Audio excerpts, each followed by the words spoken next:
He came to this frontier hiding a billion-dollar secret. But one moment changed everything. When a dying man was found on a deserted road, and armed riders came demanding a deadly debt. He had only two choices: expose who he really is, or lose the only woman who ever made him feel human. But what happens when a billionaire finally stops running, and stands between love and a past that wants him back? Stay till the end, because the truth he reveals will change everything she believed about him. Forever. Before we dive into the incredible story, do not forget to like, subscribe and hit the bell button so you never miss our powerful, life-changing content. Thank you for listening to this heartfelt story. If it moved you, share it, comments below, and let someone know you are never alone. I remember the dust first. It clung to my boots, to my breath, to the lie I carried in my name. Out here on the frontier, no one knew Alexander Hale, the billionaire. They only knew a man who worked too hard and spoke too little. Then I saw her, Lily, a small diner, leaning against the wind, its wooden sign creaking like it had stories of its own. She stood behind the counter, sunlight tangled in her hair, quiet smile that felt too real for a world like this. "Coffee?" she asked, her voice steady, as if storms had passed through it and left something stronger behind. He nodded. My hands felt strange, unused to trembling. Days turned into routines. Came for coffee, stayed for her kindness. She noticed everything. The way I avoided questions, the way I watched the horizon, like I was running from something that still followed me. One evening, the sky burned orange. Wind howled through the cracks in the walls. A man burst in, angry, desperate, shouting about debts, about hunger. The room froze. I felt it again, that sharp, cold edge of my old world. Power, control, the instinct to fix everything. With money, my hand moved, reaching for a wallet that could solve his pain in seconds. But Lily stepped forward first. No fear in her eyes, only understanding. She spoke gently, offered him food, a place to sit, dignity he had already lost. And the man, he broke, not in anger, in tears. I stood there, my chest tightening, because everything I believed felt suddenly small. Later I asked her, why help him like that? She looked at me, really looked this time. Because pain does not need money first, she said. It needs someone who sees it. Something inside me shifted. Not loud, not sudden, but deep. That night, the wind felt different, the dust lighter, and for the first time in years, I wondered what kind of man I had been, and who I was becoming. Standing in her quiet, unwavering light, her words stayed with me, echoing in the silence I used to call strength. The next morning, the air felt sharper, cold brushing against my skin, as if the world itself was trying to wake me. I reached the diner early, too early. Lily stood outside, hands wrapped around herself, eyes fixed on the empty road. Something was wrong. Felt it before she even spoke. Heaviness pressing against my chest. "My brother," she whispered, voice trembling but unbroken. "He has not come home." The wind picked up, dust swirling, like restless ghosts around us. I knew that road, long, unforgiving, a place where hope could disappear, between one step and the next. "I will go," I said. No hesitation, no thought of who I used to be. Only her, only this moment. She looked at me, searching, as if trying to understand why I cared this much. And maybe I was trying to understand it too. The horse beneath me shifted, uneasy, sensing the tension running through my veins. The trail stretched ahead, endless, silent, broken only by the cry of distant crows. Every sound felt louder, every shadow a warning. Time moved strangely, too slow and too fast. Once, shape, barely visible, against the dry earth. I jumped down, heart pounding hard enough to shake my breath apart, body, will, too still. I knelt, hands shaking now, really shaking. Dust coated his face, his clothes torn, skin pale beneath the sun. Lily's brother, a sharp wave of fear, cut through me, different from anything money could ever touch. I leaned closer, listening, searching for something, anything. Breath, faint, fragile, but there. Relief hit me, like a storm breaking open the sky. Carefully, I lifted him, feeling the weight of a life. That mattered more than every fortune I had ever built. The ride back felt longer, each second stretched tight, with urgency, his breathing, even slipping, and I pushed harder, faster. The diner came into view, worn, yet suddenly, the most important place in my world. Lily ran toward us, fear written in every step. Her eyes fell on him, and in that instant, everything changed. The air stilled, the world held its breath, and I felt it again, that sharp, unfamiliar crack inside my chest, as if something I had buried for years was finally breaking free. Her hands trembled, but her voice, steady, bring him inside. No panic, no chaos, only quiet strength, wrapping itself around the moment.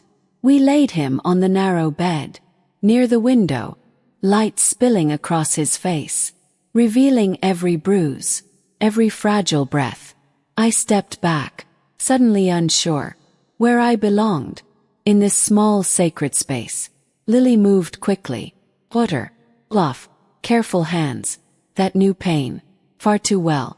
Stay, she said softly. One word, yet it held me there, like gravity. What?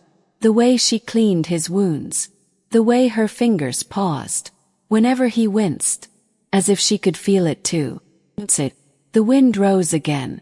It rattled the windows, pressed against the walls, whispering something restless, something coming. Distant sound. Fast, too fast. My chest tightened.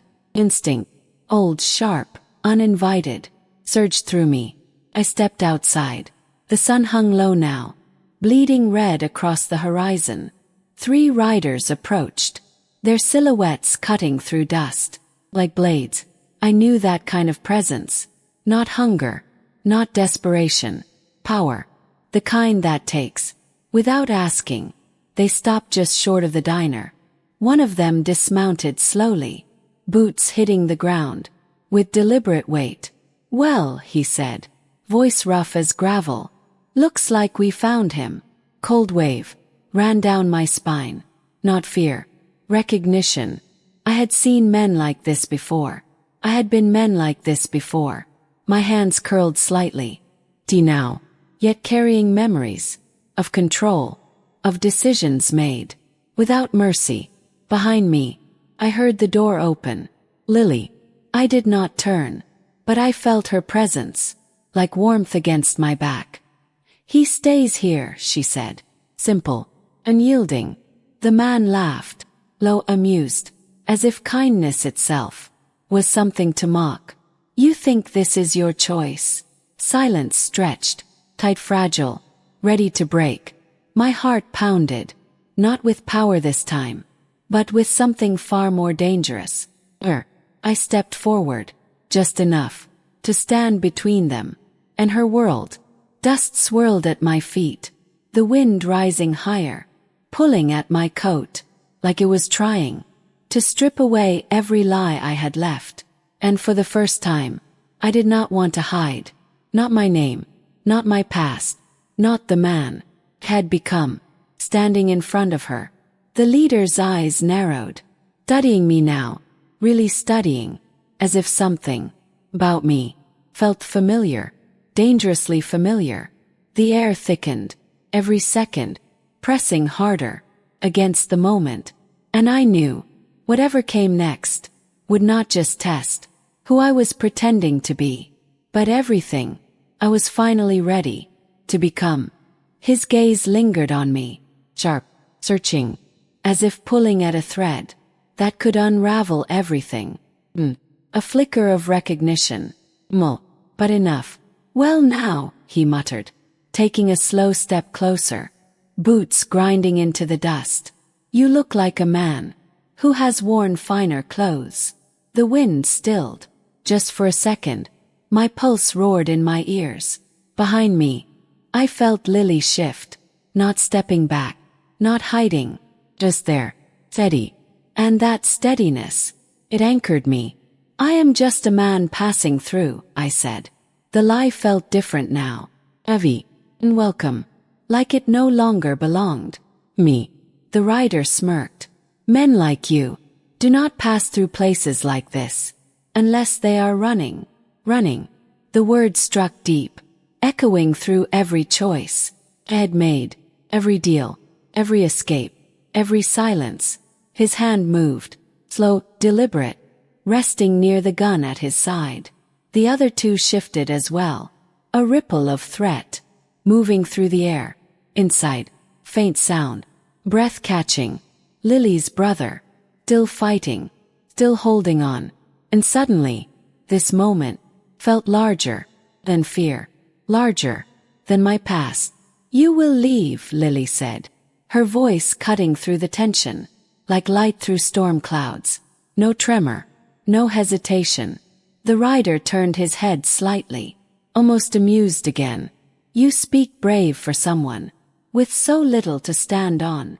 Silence followed, pressing, until I stepped forward again, closer this time, close enough to feel the heat of the sun radiating off him, to see the faint scar running along his jaw. I said, you will leave. My voice, low, controlled, but carrying something I had not felt in years.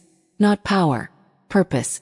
His eyes locked onto mine, and there it was, recognition, clear now, dangerous. Alec, he breathed, the name slipping out, like a secret dragged into light. Everything froze, the wind, the dust, the moment itself. Behind me, I felt Lily's stillness change, question, unspoken, yet heavy enough to break me open. I closed my eyes, just for a heartbeat, no more hiding. When I looked at him again, I let the truth stand where I stood. Yes, I said quietly. The name felt foreign, and yet honest. A slow smile spread across his face. Not kind, not surprised, but calculating. Well, he said, tilting his head slightly. This just became far more interesting. The air tightened again, coiling, like something ready to snap. Behind me, the door creaked softly, and I knew the life I had tried to bury had finally found me, standing in the one place I could not afford to lose. The silence pressed harder, unforgiving, until even the wind felt like it was waiting. I heard Lily take a step, just one, but it carried more weight than anything behind me. Alec, she whispered, not fear, not anger, something deeper, like a door, slowly opening to a truth she never expected. I turned slightly, enough to see her, from the corner of my eye. Her face, still kind, still steady, but searching now, trying to place the man she knew, with a name she just heard. My chest tightened, not from danger, but from the thought of losing that look. The rider chuckled softly. You never told her. His voice dragged through the moment, like a blade. She should know who stands in front of her. I faced him again, set, hands steady now, in a way that felt different, not control. She knows enough, I said.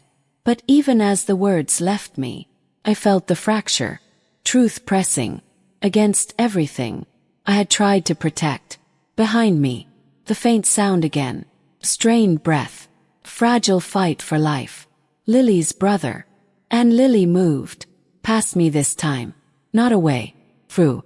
She stepped forward, standing beside me now, not behind, Her presence, warm, and yielding, and somehow, stronger than anything these men brought with them.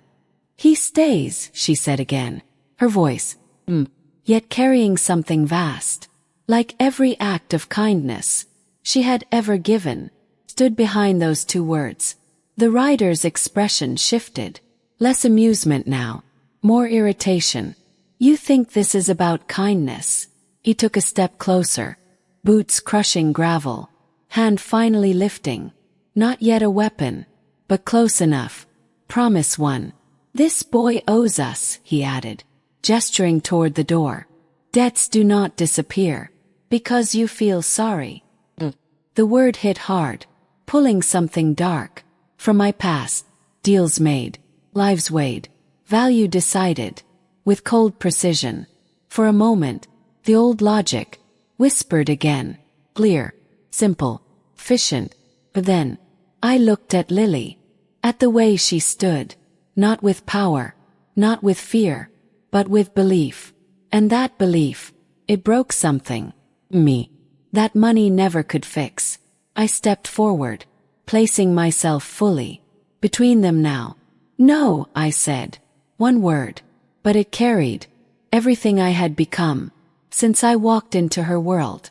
The rider's eyes hardened, the others shifted, tension snapping tight, like a drawn wire.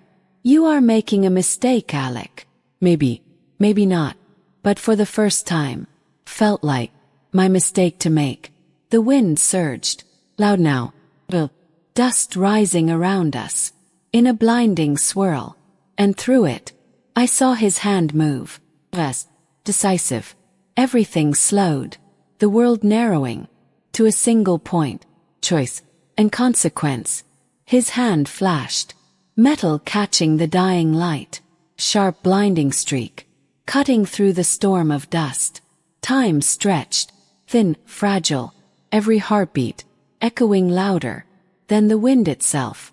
Moved, not thinking, not calculating, just moving, instinct reshaped by something new. My arm struck his wrist, hard, precise, the gun jerking sideways as it fired, a deafening crack, splitting the air apart. Lily gasped behind me, sound that tore deeper than the gunshot. The horse nearby reared, hooves crashing down into dry earth, sending dust exploding upward like a rising wall. The rider stumbled back, shock flashing across his face. For the first time, "You," he started, but I did not let him finish. I stepped in closer, closing the distance, until there was nothing left between us but truth. "I am done running," I said, each word steady, grounded, as if they belonged to a man I was only now becoming. Behind him, the other two shifted, uncertain now, the balance breaking in ways they did not expect. The wind howled louder, pulling at coats, whipping through hair, turning the world into motion, in chaos. But inside me, strange calm, clear, unshaken. He wiped blood from his lip, eyes burning, with something darker now. "This changes nothing," he spat. "Debts remain." Again, always that word. But it felt smaller now, like it no longer held the weight it once did. "Then take it from me," I said. The words left, before I could stop them, before I could measure what they meant. Silence fell, sharp, immediate. Even the wind seemed to hesitate. The rider studied me, really studied me now, as if searching for the line between bluff and truth. "You," he said slowly, "you think you can cover this?" I held his gaze, unflinching, because for the first time, I was not offering money to escape. I was offering it to protect a different kind of cost, a different kind of man. Behind me, I felt Lily step closer, so close, I could almost feel the warmth of her hand, without it touching. "Alec," she whispered. My name, not as a question now, but something softer, something that held both pain and understanding. That nearly broke me. The rider exhaled slowly, then smiled again, but this time carried calculation. "All right," he said, lowering his weapon slightly. "Then we settle this properly." The words hung there, heavy, deliberate, promising something far worse than a single moment of violence. The dust swirled thicker, the sky darkening, as the last light slipped away. And I knew this was no longer just about a debt or a name, but a reckoning I had carried for years, finally rising to meet me in the only place that had ever felt like home. "Properly," he repeated, the words settling like a weight on my chest. The sky dimmed further, shadows stretching long across the dirt, as if the land itself was bracing for what came next. "What do you want?" I asked. My voice stayed calm, but beneath it, something tightened, quiet awareness that this moment would cost more than anything before. He glanced toward the diner, toward the fragile life breathing inside, Lily, then back to me. "A trade," he said. "Simple, too simple." My jaw set. "For the boy's debt, and for old times." He stepped closer, close enough that I could see every line, etched by choices not so different from mine. "You come with us." The words landed, heavy, final, like a door slamming shut. Behind me. Lily's breath caught, sharp and hidden. "No," she said, quick, firm, as if the answer already lived inside her. Felt it, that pull again, stronger now, not fear, not regret, something deeper, the fragile thread that had begun tie me to this place, to her. "If I go," I said slowly, "the debt ends." The rider nodded once. "It ends." Pause. Then, dangerous. For him, course. Nothing ever ended clean. The wind swept between us, colder now, carrying the scent of coming night. I turned, finally facing Lily fully, her eyes, bright, unwavering, yet filled with something that made my chest ache. "You cannot," she whispered. Not a command, plea, truth, spoken from a place that saw me more clearly than I saw myself. "I have to," I answered, and I meant it, not because of who I was, but because of who I was trying to become. Her head shook slightly, a small movement, yet it held so much feeling. It nearly broke my resolve.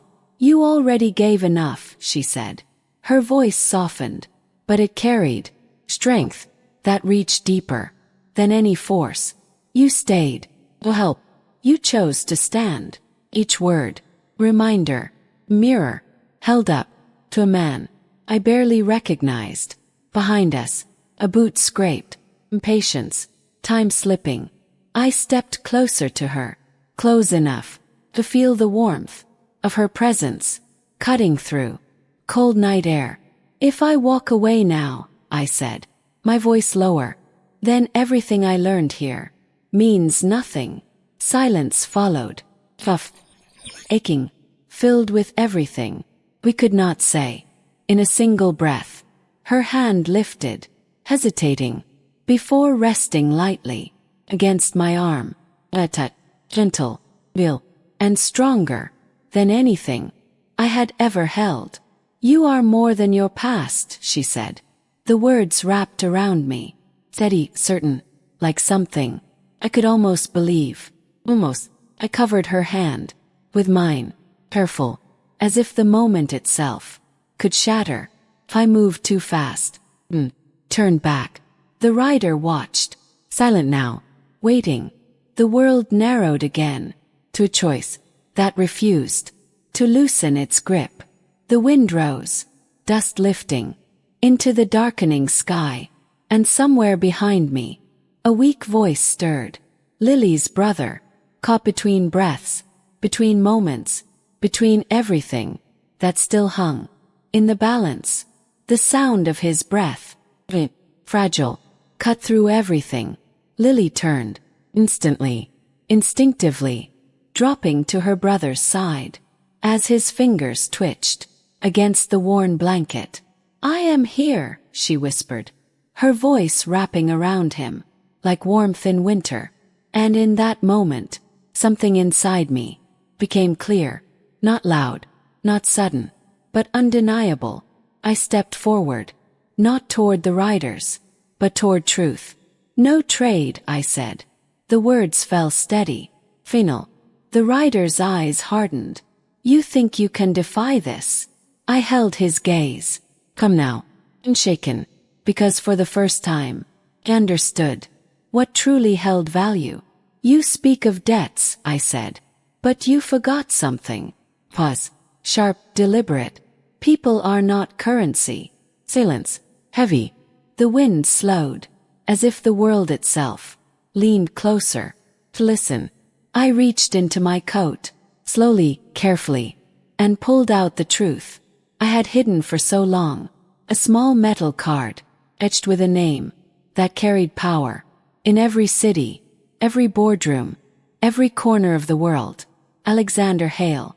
I let them see it, not as a weapon, but as a choice. "There is no debt here," I continued. "If you seek payment, you come to me, openly, lawfully, with every name, and every crime attached." Their confidence faltered, just for a second, but enough, because power built on fear rarely survives the light of truth. The leader exhaled, slow, measured, then stepped back. Not surrender, but retreat. "This is not over," he muttered. "Maybe," I replied quietly. "But this part is." They turned, dust rising once more, as they disappeared into the dark horizon. And just like that, the storm passed, not gone, but no longer. Standing at the door, turned back. Lily looked up at me, eyes filled with something so deep, so human. It stripped away every last piece of who I used to be. "You stayed," she said softly. He nodded. Not for the fight, not for the past, but for this, for her, for the fragile life beside her, for the quiet truth I had finally found. Days later, the dust still moved, the wind still sang, but everything felt different. I worked beside her now, not as a man hiding, but as one learning that wealth, without compassion, is empty, that strength, without kindness, is hollow, and that love, all love, is not built on what we own, but on what we are willing to give, to protect, to become, for another soul. Her hand found mine, simple, certain, and in that touch, I felt richer than I ever had before, because in the end, it was never the fortune that saved me.